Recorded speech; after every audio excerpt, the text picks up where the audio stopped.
that we can find. It's sourced 5 miles away from our production facility, so it's not traveling at all. No hormones, no antibiotics ever. Very, very what we're all looking for in a product, right? And then we mix it with the most raw ingredients possible, and as few ingredients as possible. So our chicken has literally chicken bones, salt, pepper, and coriander in it. No preservatives, no nothing. It's all super great. We freeze dry it. Comes in this box of 10 packets. The packets all look like this, and they're individual servings. Now you may be thinking, well, I make my own bone broth. I can freeze it myself. That's great. Our product is meant for folks that are gonna be making their own bone broth as well, and just want something that they can have in the car with them, take traveling with them. We all get the ick when we fly. We all get the stomach issues when we travel.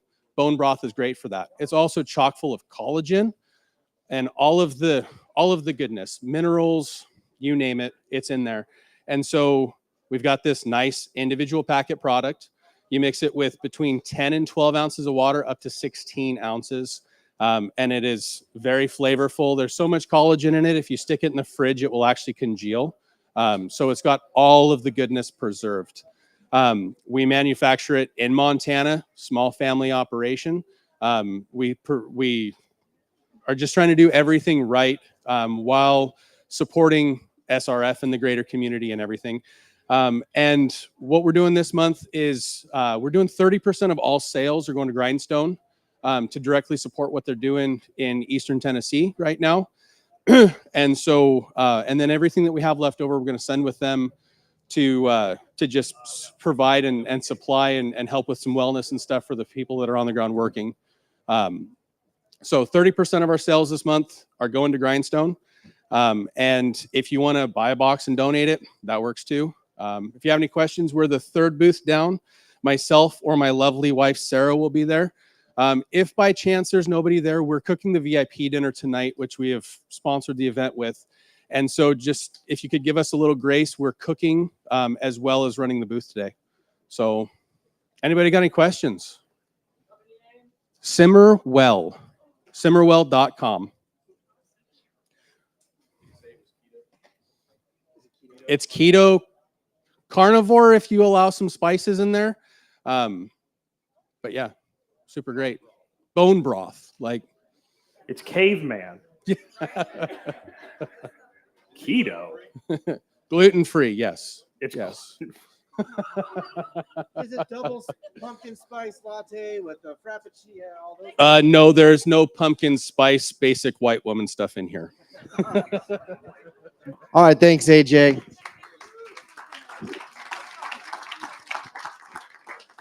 I don't know how much I even need to say as an introduction for our next speaker. You all know who this man right here is, Jack Spirko. If you do not know who he is, you've been living under a rock for the last 25 years.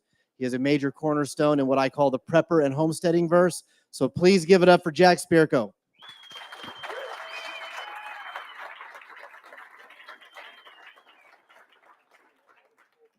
That'll never get old. Thank you. Right up front, I knew that even if we did get the AV to work, and the AV isn't always inhabited by demons, so it never works, that y'all might want to actually see my presentation. So being a prepper, I came prepared. If you go to the coolest website on the planet right now, which on your phones or your tablets or whatever you have that's connected to the cloud way up there, you will be able to find the very first post will have a post that says, here's the PDF. And you can go there right now, and you should. Like, none of you are doing this. I worked hard for you. TheSurvivalPodcast.com or TSPC.co. First one, there'll be a link you can click. It'll open a PDF. It's going to be my deck. It'll be right in front of you. You can follow along and actually look at it and zoom in and everything. And then you can save it, because like as soon as I'm done with this, it has a discount code on it. I'm going to delete that shit. So everybody that's not here, those losers don't get to have it. So I'm just saying, you might want to go there right now. So we're going to talk about, well, first I want to say something about Sonny, right? How was that? You guys were here to see Sonny? Right. When he brought that dude up here that let him hit him in the stomach, I've done that. It's no joke. I swear to God, it is a life-changing experience. You should go find Sonny and ask him to hit you. As bad as that looked, that's probably about 15% of what he's capable of. Ask him for 2, and it will change your whole world. But that's not what we're here to talk about. We're going to be talking about cover crops today and building soil in your own backyard. And I did have, I thought, 45 minutes and then like 15 for questions, but it doesn't say that on the schedule, Sauce. So I'll find a place somewhere where there's shade later after this, and anybody that wants to come and ask me questions, I'll cover anything and everything. I'm here to talk to you. Yesterday, I had one time a person came up, and I could tell what he was doing, and I feel bad because I was tired. I just got out of the car, and as I was walking away after talking to him, shaking his hand, I know he was trying to introduce himself to me, and I should have turned around. I didn't, and I'm tired, and I'm sorry. But I'm all awake now. I went home last night, had a bourbon like a man, and then went to bed like a baby. So I'm well rested. I'm here to talk to you. Please spend time talking to me today. So I want to start off with, what is a cover crop? Right? And for those following along on your devices, it's the second slide. Well, a cover crop is really anything that we plant to hold things in place and to improve the soil in between where we're doing our productive crops. If we do it intentionally. If we don't do it intentionally and it happens, we call that what? Weeds, right? And if we don't do a cover crop, since nature abhors a vacuum, then what will come? Weeds. So there's one of the primary functions of a cover crop right there. But I want to talk about, how long have we been doing this? How long have we been using cover crops? They did something because my stuff jumped. Well, Washington and Jefferson, you ever hear of those guys?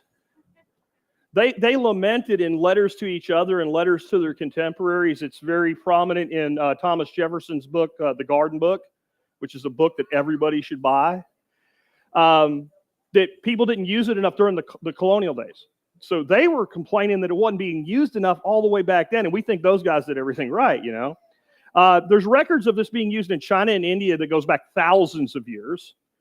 And before chemical agriculture, you either did this or you let the land go fallow.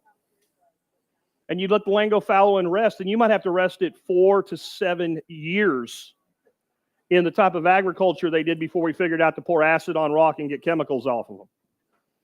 Anybody here got 4 to 7 years to go in between your production on your homestead? Probably not. Okay, now you guys did something to me. You went, all right, don't do that. All right. You either did this. Did you get it to work? Okay, cool. Now you're allowed to do that. You either did cover crops or you moved. And they were doing a lot of slash and burn back then. That's something that has a place, but not the way we're talking about, where they would burn an area and then they would plow it, plant it, and abandon it after it stopped producing. And they'd wait 4 to 7 years to go back to it. And most of us, we really don't need to be doing that. It's a very extractive model. And the reason they burned it, well, they didn't have excavators and stuff like that. And what grows when you don't cover the ground? Weeds. And what happens when weeds grow for a few seasons? What's succession? Right? So first you get annuals, then you get perennials, then you get woody perennials, and you get trees. And that's why they had that pattern. And this is why we use cultivated species, things that we know what they are, that we put in place as a cover crop, versus just letting nature do it. If I use a daikon radish in Texas and this winter, it's probably not going to make it through winter if we get a really hard freeze, and it definitely ain't going to survive my summer. So I know the timing of that plant and when it's going to go down. If I plant something like cowpea in a bed I'm not using this summer, I know the first frost is going to kill it. So that's just one example of, we can choose the time of termination of the crop.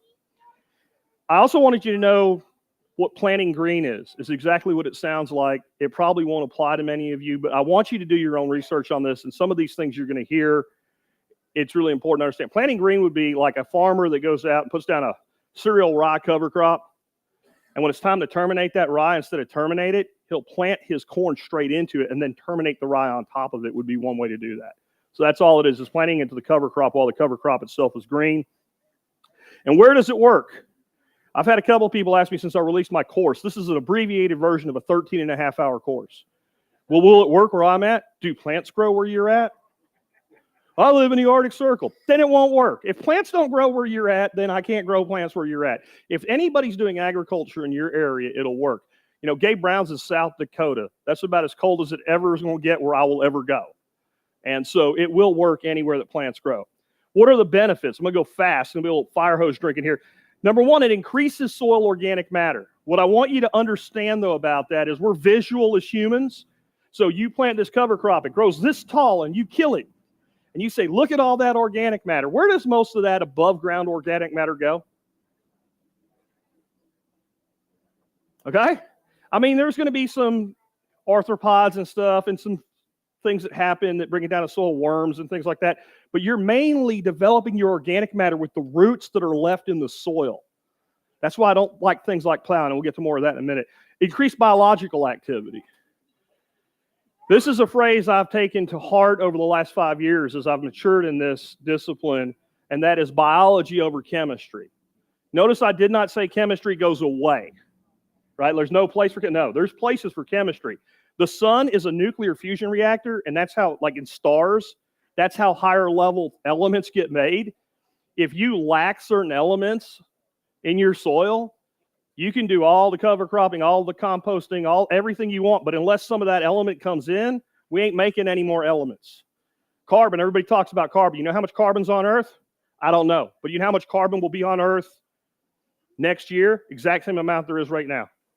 All that changes is the location. You can't make carbon without a nuclear reactor to put lower elements into higher elements.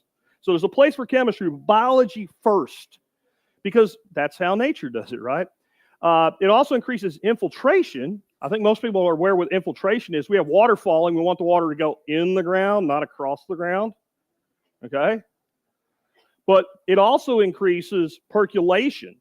Percolation is the ability of that water to move up and down, for the plants to move that water up and down. And the more organic matter we have in the soil, the more we can do that. And retention. Retention. What good does it do if you're in a place with a decent rainfall, you're trying to homestead or farm or garden, and you get a deluge of rain, and that rain all infiltrates, goes straight down through and disappears. You got no water battery. One thing to think about in life and everything that you do, on your homesteads, in your business, everything is a battery if you put the design together right. Your soil should be holding that water. You get a big rain event, you need the water to go in, but you need it to stay. And cover crops will help you do that. Prevention of erosion, attracting pollinators and predators, right? Because anything that flowers can do that. But things like cowpea actually has what's called an extrafloral nectary. Anybody here ever grow cowpea? Black-eyed peas, purple whole peas. Anybody from the South? Come on, right? Peas, they're green. And no. Anybody ever notice on like cowpea, sometimes you'll see like it almost looks like a sap on the outside of the leaves or the stems, not where the flowers are? That's an extrafloral nectary. It sounds exactly like what it is. The plant is actually emitting nectar that your pollinators can take at a time of the season where maybe it's really hot and there's not that much flower action going on. Eliminates and reduces inputs. Who likes spending money to buy stuff that you really don't need? Yeah, I don't either, right? Somebody back there does. I bet it's a lady. I can't see with the light in my eyes, but if a hand went up when I asked that question, weed suppression, increasing biodiversity. I was talking to Alan last night very briefly because he had some stuff to get on, but he was like, the best mixes that they're finding now are upwards of 8 different species to activate something called quorum sensing. That you should totally write that word down. You should look into that word. I don't have time to go into it today. Temperature regulation. Who thinks you'd be a little bit hotter and a little bit sweatier if you were sitting out there in that parking lot instead of under this beautiful tent that Nicole got for us? Why is that? Shade, right? If you were out there and you wanted shade, you'd go find a hill or a tree. When we plant cover crops, we're keeping the sun off the soil. So that's going to help regulate temperature. It also can help us keep soil temperatures warmer in the winter as well because it's insulation. And something called phytoremediation. And I have a feeling you might hear more about that later. Let's talk about the functions of the soil. There's 6 functions of soil, and humanity only really tends to think of 2 of them on an ongoing basis. One is a growth medium. When you think of soil only as a growth medium, that's how you turn 40,000 acres in Kansas into a giant hydroponic system. That's all it really is. If all you're doing is just dumping whatever chemicals you need on that field every year, how is it different than hydroponics? So there's no water not running through it. It might as well be that gravel on some level if that's how you're going to treat it. So that's what happens when it is a growth medium, but we can't only think of it that way. A habitat for soil organisms. There's a world beneath your feet right now. Now, underneath your feet here, it's probably not a very active world, but up there, how many microorganisms do you think is on an average seed if it was well grown? The seed itself, inside and on the outside of that seed. Thousands? You want to tell them, Alan? Millions. 9 million-ish, somewhere in that range, one seed. All right, so we need a place for these critters to live. Everybody here probably knows legumes work with certain bacteria, and they'll fix nitrogen. You get these nice, pretty nodules. There's something like 24 or 28 species of bacteria that are called free-form nitrogen fixers. Exactly what it sounds like. They fix nitrogen. They don't even have to necessarily be directly working with a plant, but certainly not a legume. And so if we build up the biological activity, why are we buying nitrogen when it's 78% of the air you're breathing? You ever wonder about that? Maybe you should. Supply and purify water.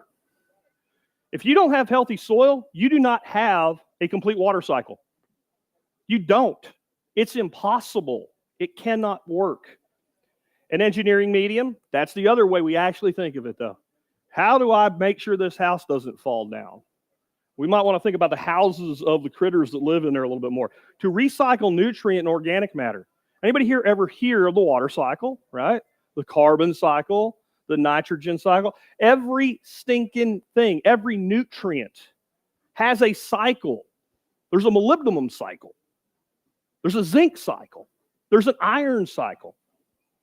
And you can't have all these cycles function unless you have healthy soils. And an atmosphere modifier. The air you breathe is directly connected to the soil you walk on every day of your life. You know, people are worried about carbon in the atmosphere. I don't even want to get into the argument about it. But if you want to take every single bit of CO2 in the atmosphere that humans have put in the atmosphere in the last 100 years, if we took all the agricultural soils currently being farmed in North America and raised their organic matter to 2%, which is woefully low, you would take 100% of that CO2, or that carbon actually, out of the atmosphere into the soil.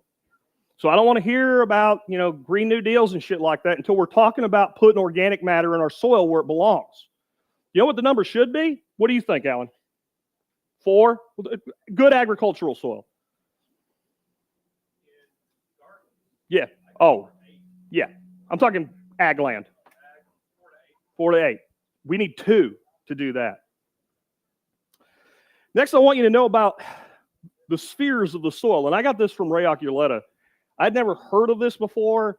I'm like an ecological freak. I was a kid that took science classes in high school because I was out of stuff to do and I liked it, and I still never heard about this before. You have the detritosphere. And you know what detritus is? Think of it as garbage. That's all the stuff on the top. We would call it mulch as gardeners. The drillosphere. What's a drillosphere?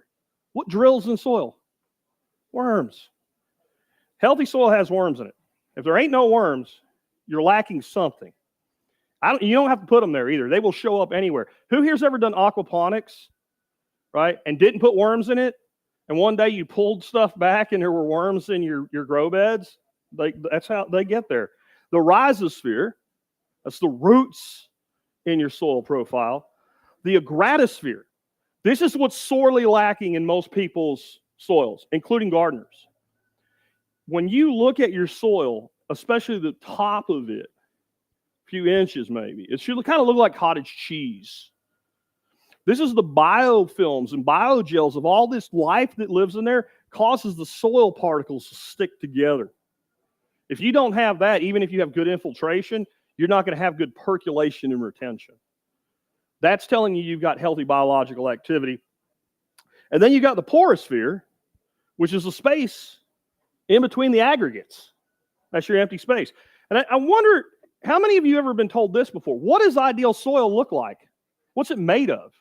And I don't mean organic matter percentages or just the generic profile of a truly perfect ideal soil composition.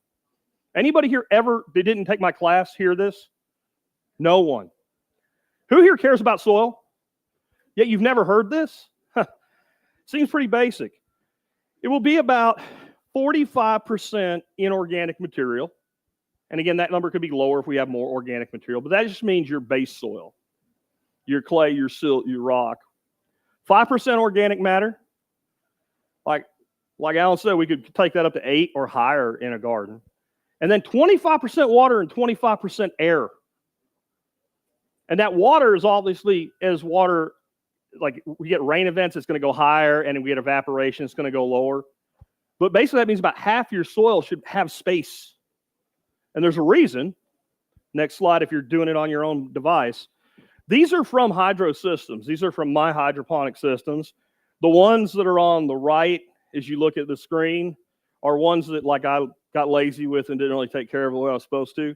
And the ones on the left are from good, healthy, badass systems. You don't have to be a biologist, right? You don't have to be a botanist to tell me which one of those plants looks like it's healthy, do you? The plants need to have airflow. And the ones that are nice and pretty and white, they have good oxygen exchange. And that's why they look nice and clean. They need air, microbes, nutrients, and water. That's bare minimum that your plants need to be healthy and do what they're supposed to do. Which of those root systems to you guys looks healthy? Do you want in your garden?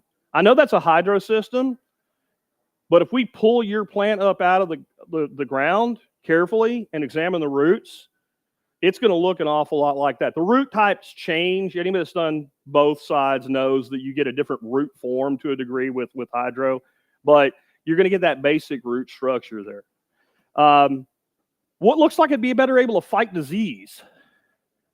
You think those plants that are on the right can fight disease when they are stressed at all? When they're already that stressed, they can't breathe. How well would you do with Sonny Pazikis punching you if while he was doing it, I was bear hugging your lungs from behind? That's what you're doing to your plants when you don't take care of the soil.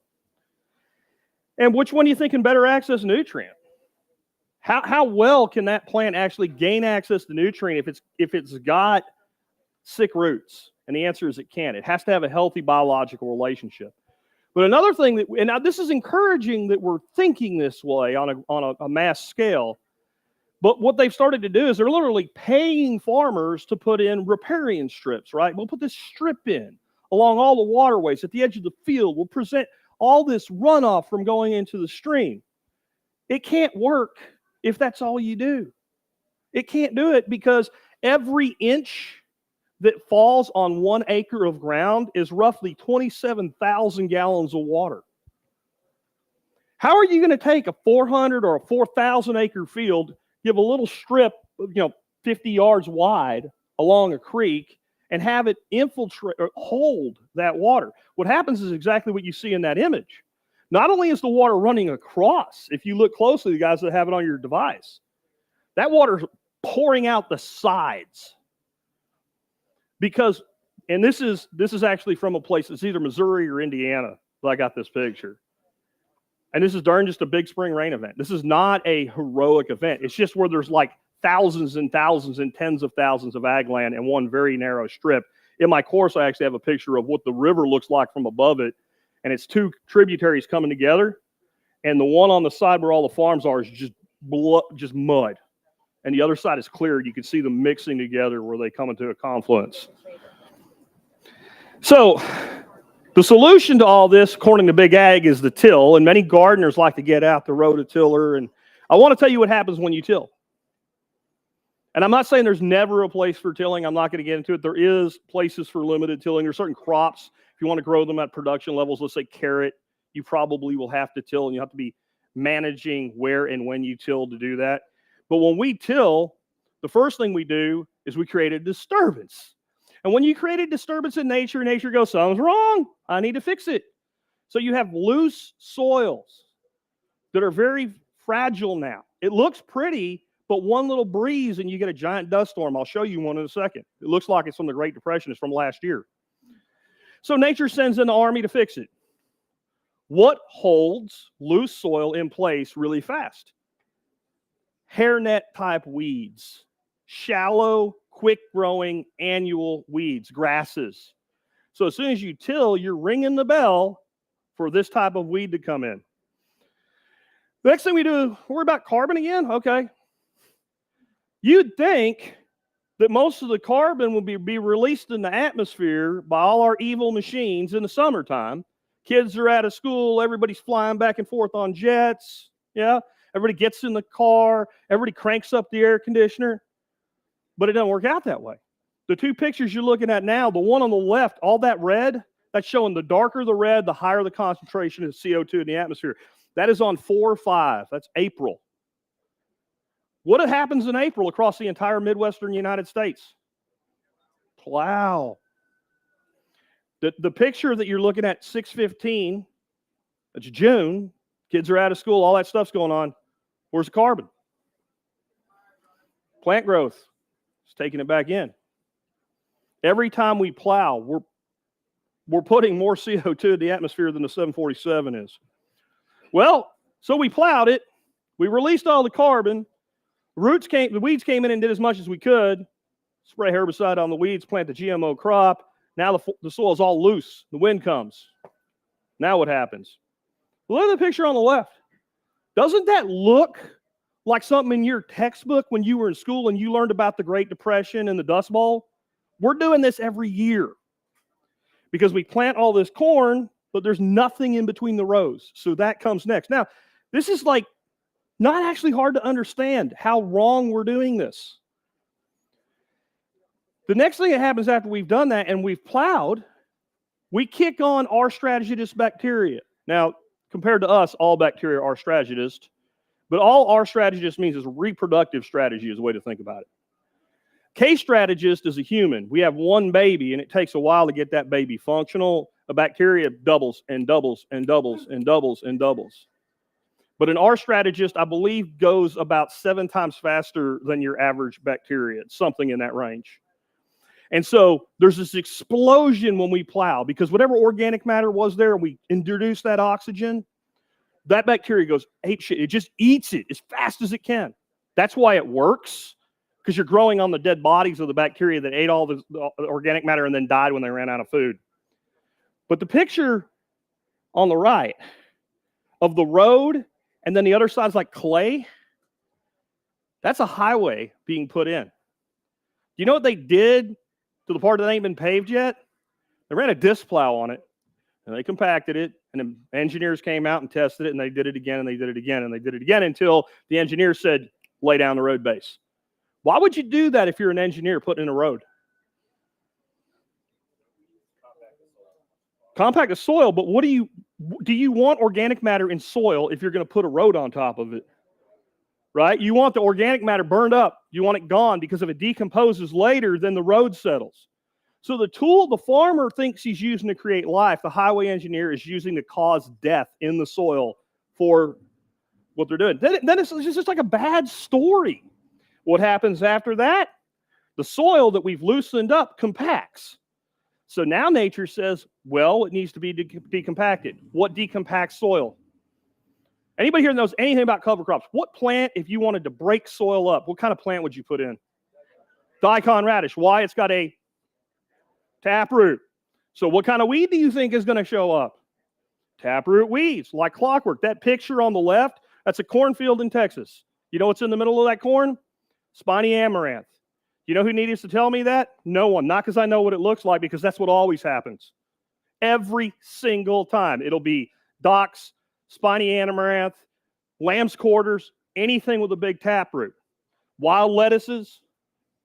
You know, if you want to make opium, wild lettuce is your friend. Otherwise, you probably don't want it growing in your garden. And then we create cycles we don't want. Again, this is out of a 13-hour course, so I have to abbreviate it, but one of the cycles is the pesticide cycle. So now we have pests, we have problems, we spray the pesticide.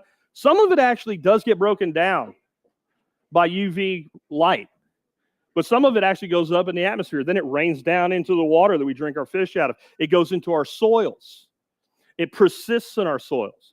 Or we create something called I don't know if anybody has ever used this term. I call it the topsoil removal cycle. I don't think we want that cycle. That picture of that dude standing there, that's a 2-meter measuring stick. It looks like there's a road, like he's in the country, and that's a cutout road.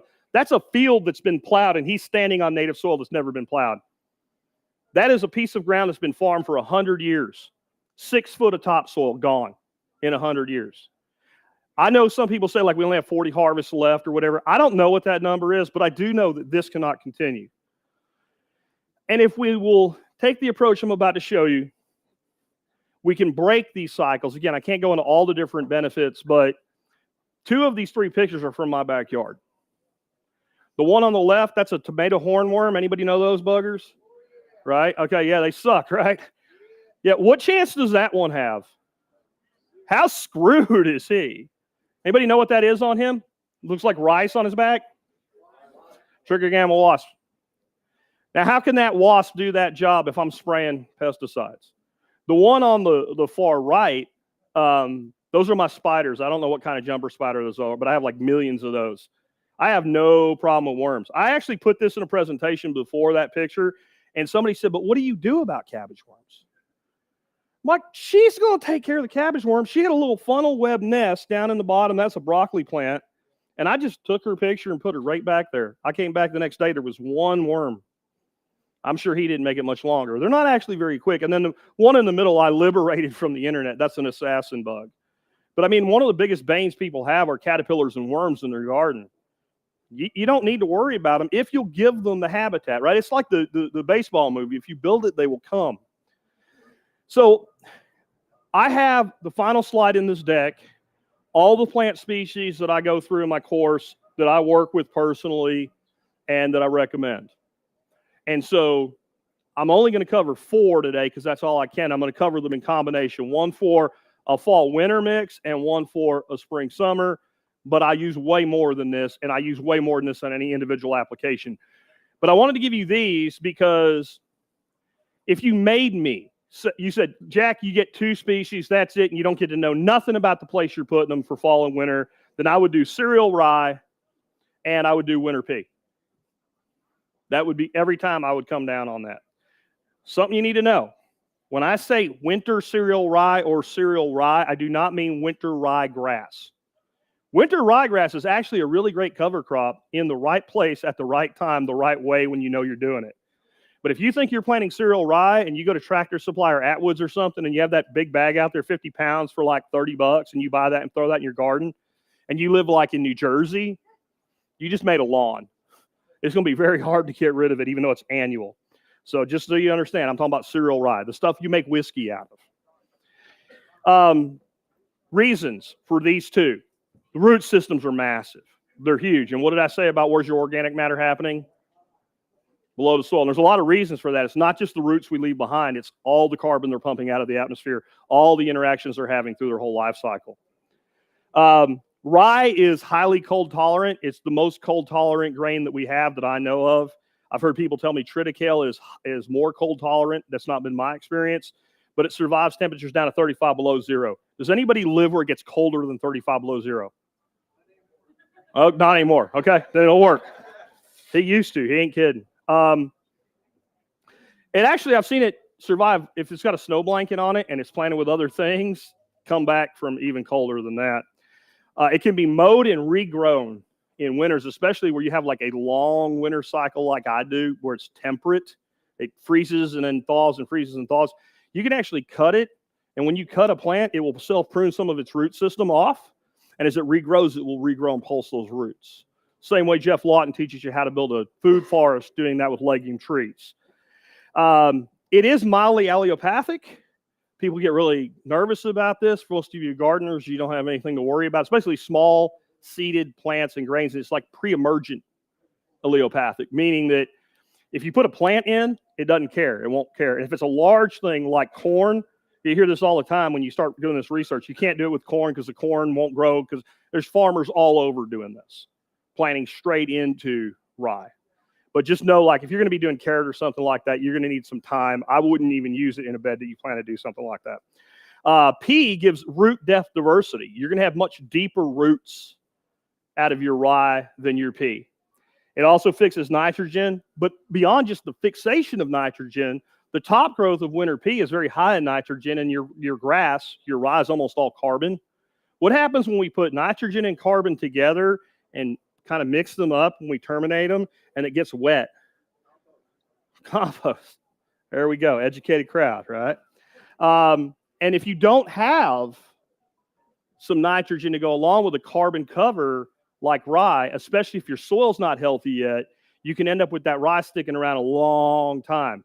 You guys with your little tiny farmsteads and homesteads and gardens, that's probably not that big of a deal. But for a farmer, if he's got that thick of thatched rye on his field deep into the year, it's actually a problem, especially when he goes to harvest and what have you. The peas are edible, so you get an edible out of your cover crop, even if you don't let them set pods. Tendrils, pea tendrils are delicious all through your winter. It's a fresh green if you live where they'll handle it. It will handle temps down to 10 degrees Fahrenheit. I bet you plenty of you live where it goes colder than 10 degrees Fahrenheit. When does that happen, though? Does it happen in November? Or does it happen in January-ish? Right? So the beauty of that is if it does get cold enough to kill those winter peas, and it's that late in the year, they've done a lot of good work for you, and you don't have to terminate them. They're sitting there waiting for you to terminate that rye. The other thing is these numbers, plants don't read books, and everything is in it depends. Will it handle 10 degrees? Yes. If it's this tall, planted by itself, and it just started growing and it goes to 10 degrees, will it survive? It will not. If it's planted in a mixed cover and it goes down to 7 below zero, will it survive? Did at my place during the big freeze a few years ago. We went down to 7 below zero, and we didn't go above 12 degrees for 4 days, and it all survived. Shocked me. And that's another reason to use diversity in your covers. And together, they provide a lot of biomass. Spring and summer, cowpea, buckwheat. Again, I want to work with more than that, but if you make me pick two, you want a base to start from. Cowpea and buckwheat is hard to beat. Both root systems, again, are very large, very fast growing. Buckwheat can grow to flower and seed in 6 weeks, meaning you could have multiple pulses through your garden. Who here keeps bees? Yeah, add a bed to your garden and make it part of a rotation in your summers and grow buckwheat in it every year just for the bees. Gabe Brown said the most profitable crop on his farm is buckwheat relative to the work done. Not selling it. He rents space to beekeepers. They pay him $50 a hive to put hives on the place when he's growing buckwheat. 5 hives per acre. 7 hives per acre, $350 an acre. Growing buckwheat for the beekeepers. Huge attractor, honeybees and pollinators. Very good at weed suppression. If you're growing buckwheat, you're not going to have a weed problem. I've never heard of it anyway. In fact, you probably in a mix want to give the rest of your mix like a week or two to get a start before you add your buckwheat on a broadcast, because it will outcompete your other cover crop stuff if you don't give it a chance to get up above it. Cowpea, if you do a good job with inoculation, can fix 100 to 150 pounds of nitrogen to the acre. So much for buying nitrogen at that point. You do need to use the right inoculant. Peanut inoculant, or the inoculant they use for peanuts, I should say, is the kind you want to use with cowpea. Be careful when you're buying any legumes from a place and they have like one inoculant. I guess it's possible they've made a mix of everything so that whatever you need will be there, but verify that, because different legumes have different inoculation requirements, different bacteria they work best with. There's a lot of cultivars of, cowpea. There's old joke, peas, what kind, purple holes, black-eyed, pink-eye, whatever. But for your cover cropping, you want to use your old varieties like Red Ripper, Iron and Clay, Chinese Red. Red Ripper is what I personally use and grow. I'm reusing seed now for like 7 seasons straight off of that. It's incredibly adapted, that particular genetic strain, now to my property, but it's tough as nails to begin with. They both provide low pest pressure, lots of organic matter, rapid turnover, and reliable winter kill. I have never seen either one of those plants survive the first good freeze, ever. And it's important that you're able to actually stop these crops from growing when it's time to do so. And that's called termination. So we all know what termination means. We want it to not grow anymore. We want something else to grow in its place. So summer and winter kill are your two best friends. But it's almost never enough because there's this overlap period where you need to be knocking that down. And some plants in some climates will grow straight through your summer, even though there's something you'd use more in your winter. Crimping is my go-to. And if you look at the screen, right? I'm sorry. Anyway, that's just a 2x4 with a piece of angle iron bolted to it and a rope. And I was supposed to bring it with me, but I forgot it. And all you do is walk and push down. And you want to really put your weight on it. And what we're doing when we crimp is exactly what it sounds like. We don't want it to cut. I saw some guy make one on YouTube, and he's very proud of himself. He put it on a grinder, almost took his eye out, made it really sharp, and so now you made a cutter. What happens when you cut grass? It goes back, right? When we crimp, what we're actually doing is we're wounding it, and we want to do it about every 6 inches because when that plant is still alive above the ground, but it can't process nutrient, that's what's going to knock it down and kill it for us. Flaming, get a good flame weeder. If you're going to do this on any scale, it's totally worth it. I bought a cheap one. It literally fell apart. I like to combine crimping and flaming. That's kind of my go-to. And flame first, crimp second. Flame does not mean go out there and incinerate everything and destroy it. Anybody here ever cook greens in a pan? Not like long-term collards, like arugula, spinach, whatever. What do? You throw it in there for a couple seconds, turns bright green, you're done. That's what you're doing. It's kind of like roasting or pan frying the plant. You're rupturing the cells. So if you crimp after you flame, you'll have very good results. Chop and drop or mowing can work. That's something that I don't have time to go into how to make it work. But in most instances, if you just cut a cover crop, you're going to get significant regrowth. And it's up to you how much work you want to do. If you have no problem going out there every day when you're tending your garden and the stuff that grows back, just hitting it with a sickle or a rice knife, then that's fine. One of the things I try to drive home with what I'm teaching now is I'm drawing a lot from all the research done by all the great pioneers like Gabe and Ray, et cetera, in big ag, but I'm trying to pull it down to y'all's level. But I'm doing that for a reason. Anybody here ever talk to farmers? Right? No, you got to talk to farmers, but don't talk shit to farmers. Don't tell them what they need to be doing or what they don't need to be doing. There's a lot of things in their world we're not aware of, and we can do things and take shortcuts and make some mistakes that aren't that big of a deal because we're dealing with like 10 4x8 beds. When your farm depends on a harvest, and if the harvest fails, the only thing that saves your ass is crop insurance, and you can't do this thing and have crop insurance, you're probably not going to listen to somebody that doesn't understand you. So I'm trying to pull from that world so that you can have good conversations with farmers as well and help them see how they can transition, because most farms can't just go from where they are to where we want them to be overnight. Even if they wanted to, even if they had all the money in the world, they can't do it. There's a time lag and there's a strategy to make that change. Tilling in, I hate tilling, but there's a place for it. Like I said, if you want to grow onion from seed, if you want to grow carrot, and most ground, if it's well cared for, can probably handle limited tilling, let's say once every 4 to 6 years.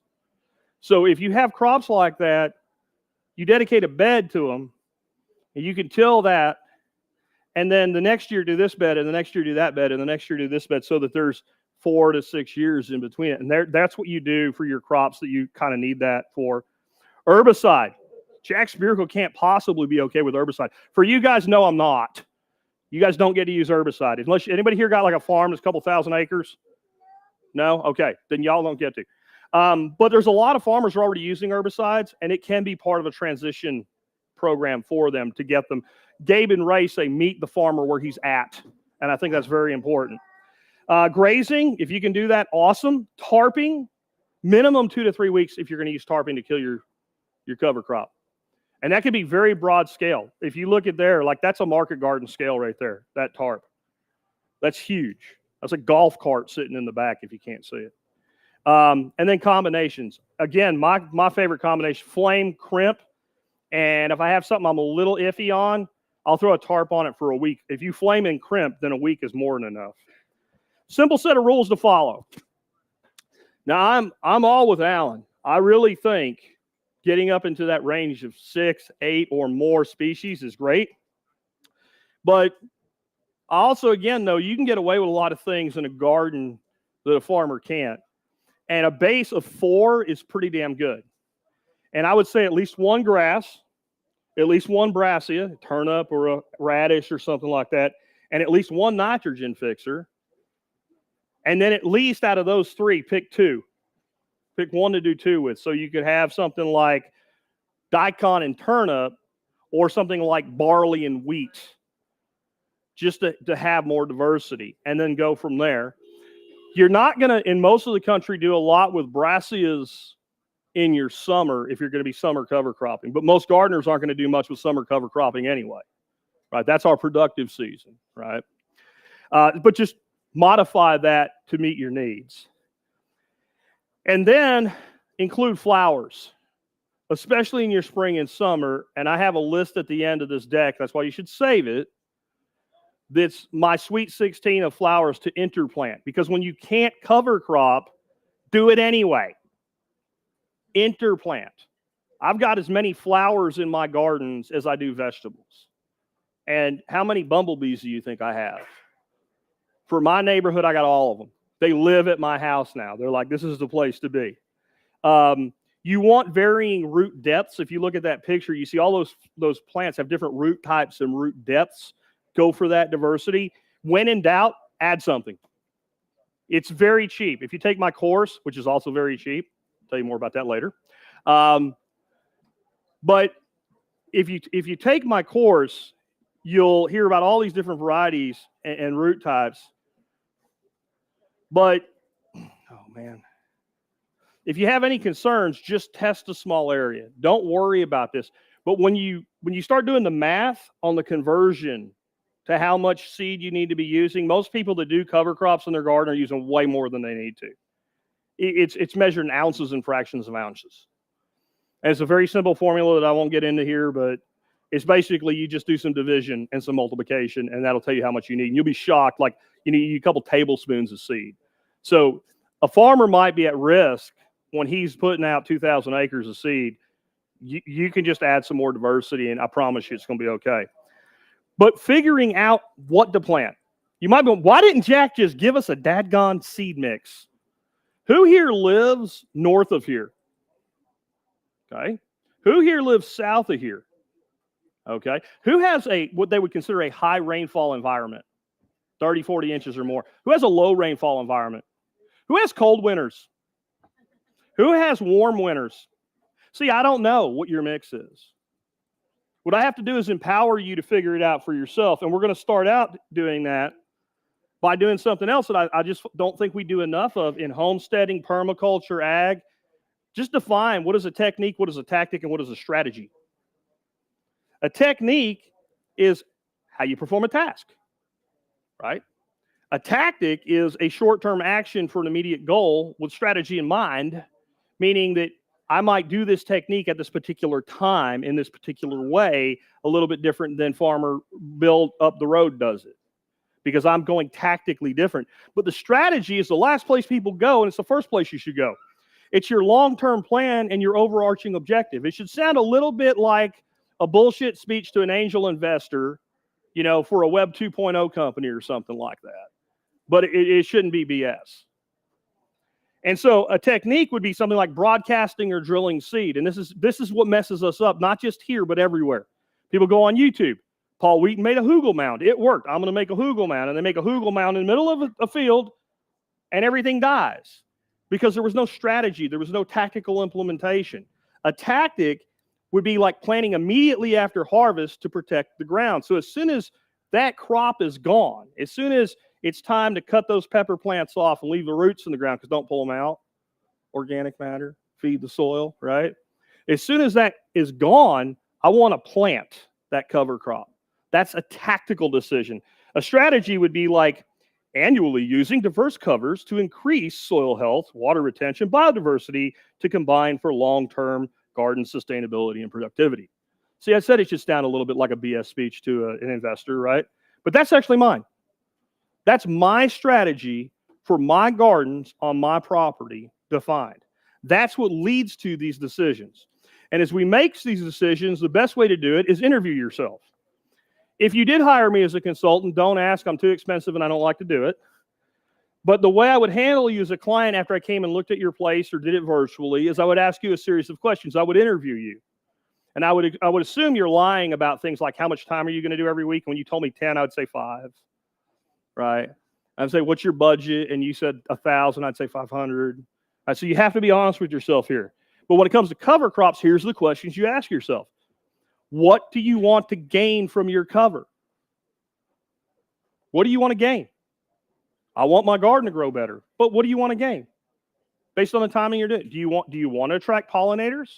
If you're doing a winter cover crop in a place where all the pollinators are asleep or dead in the winter, that's not part of it. But if it's in the summer, the spring, early fall, then that's probably part of it. So what do you want to gain? What are all the things you want to gain? Increased organic matter, erosion reduction, etc. Be malicious on this. Act like it's important because it is. What are you going to plant next? What's going to go in that bed? Most people here is probably going to be the answer is mixed vegetables. Great. Which ones? Which ones are coming next? That'll help put you in the right direction. When are you going to plant? The cover crop and the next crop. And then realize you'll lie to yourself. I'm going to get this done by October 4th. Wait a minute. I'm in Camden, Tennessee, and I didn't do it yet. Right? But you need to know when you want to plant your cover and when you want to plant your next crop. That's going to lead you to think about your termination strategy, because the plant you're using as a cover may need to be terminated at a specific time. That's all I can get into at the moment. What is your method of termination going to be? I highly recommend you build a board like the one that you saw. I'm sorry I didn't bring it. It was supposed to get in the trunk. But that would be my number one recommendation. How many people's garden beds are right about 4 foot wide? A lot, right? That's kind of a standard width. That's about as wide as you can make one of them and effectively crimp. If you go much wider, you don't have enough weight. Mechanical crimpers need to have at least 250 pounds, more like 400 to be effective on like a market scale. Much more on a large scale. How large is the plot going to be? That's going to have a lot to do with what you do. There's a big difference when you're trying to terminate a couple thousand acres. What time will the cover be growing through from beginning to end? And what do you hope to gain, typo there, beyond soil improvement? What are the other things you're looking for? Ask yourself, notice that was the beginning, I sandwiched it, because we forget that, all of the benefits. The hard part, no one can really answer these questions for you. And it's why I don't have a big box up here with Jack's seed mix in it, because I don't want to be dishonest with you. You're better off figuring out what you need for yourself. And just get started. Just give it a chance. This is the promised list. This is my course. If you guys take it, it's $80. There's a discount code right there, Fall 24, $10 off this course. It's available at Home Food Systems. But I would save the deck. That way you can go back through it. But there's all the winter cover crops, all the summer crops, and my flowers that I interplant. I want to just give you a real quick example of one of these flowers. It's called Phacelia. Who here's heard of Phacelia? Not Alan. Not many, right?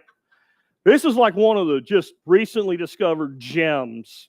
And I won't tell you when to plant it because that's going to also depend on where you're at and what your climate's like. But it's amazing. Little beautiful purple flowers. It's just bees swarming it. Great cover crop. Wonderful root system.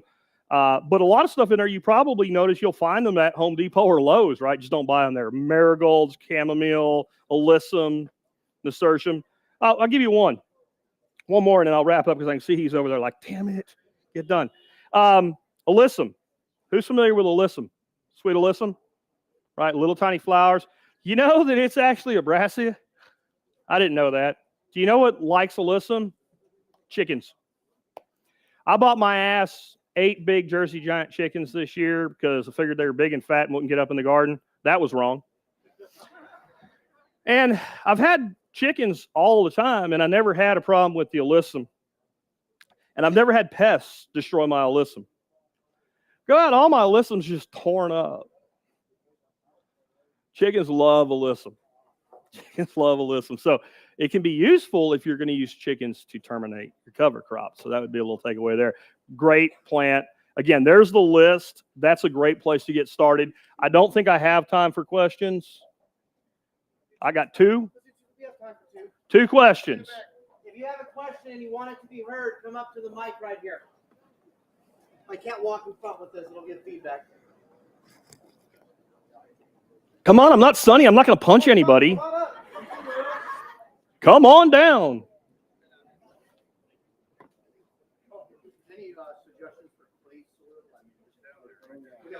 Any suggestions for clay soil?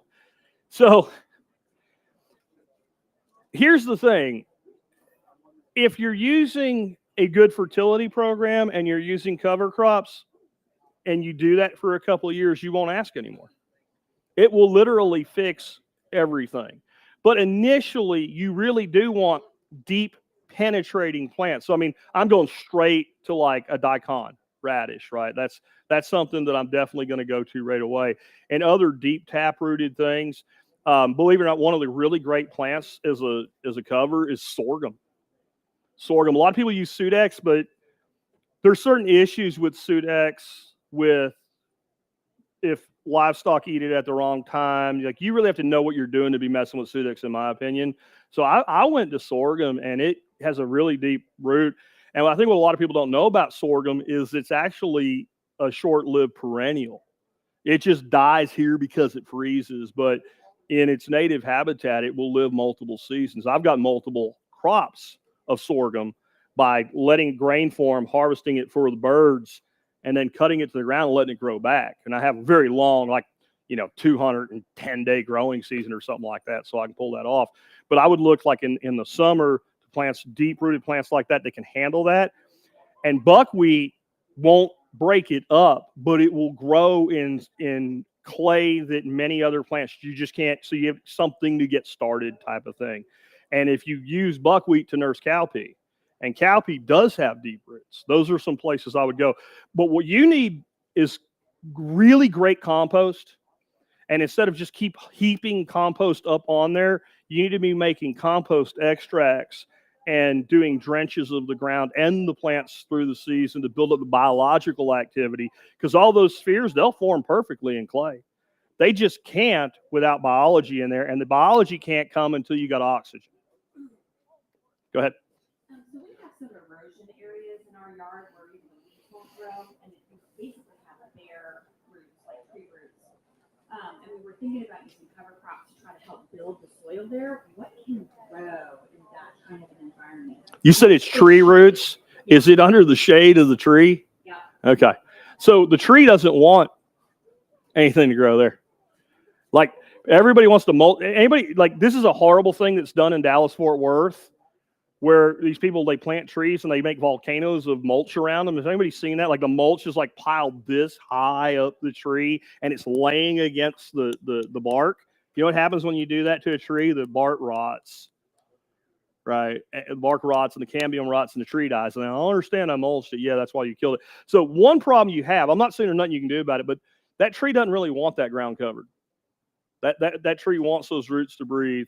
So a scatter mulch that's very thin by the base of the tree, thickening out, would be maybe a starting point. That's more a landscaping question. In places like that, unless it's causing a problem, I leave it alone, to be honest with you. I let that be handled by nature. But one thing you could do possibly is come out past the drip line of the tree and put a little micro earthwork around there in case it is an erosion issue that's causing that.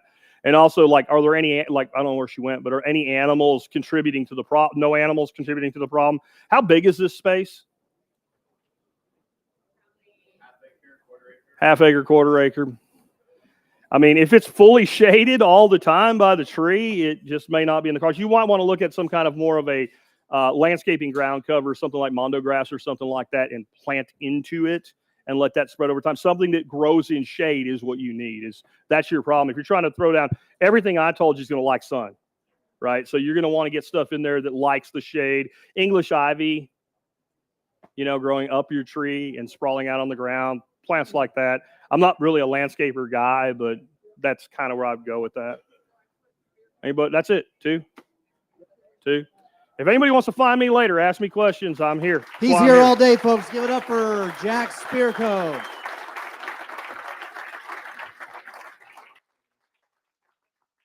All right, I have some quick announcements to make real quick, and then we're going to speed through right into the next class. There are 4 vehicles parked down at Big Daddy's. There's a Toyota Tacoma 4x4, a Honda Ridgeline, a Mercury Grand Marquis, and a Sprinter van that are parked in the wrong places. They need to be moved. If you're curious if it's your Sprinter van or whatever, come up. I've got the license plate stuff here. So without any further ado, let me make sure he's ready to go. Ready, bub? All right. So how many people here live in an apartment or with close neighbors or not on 25?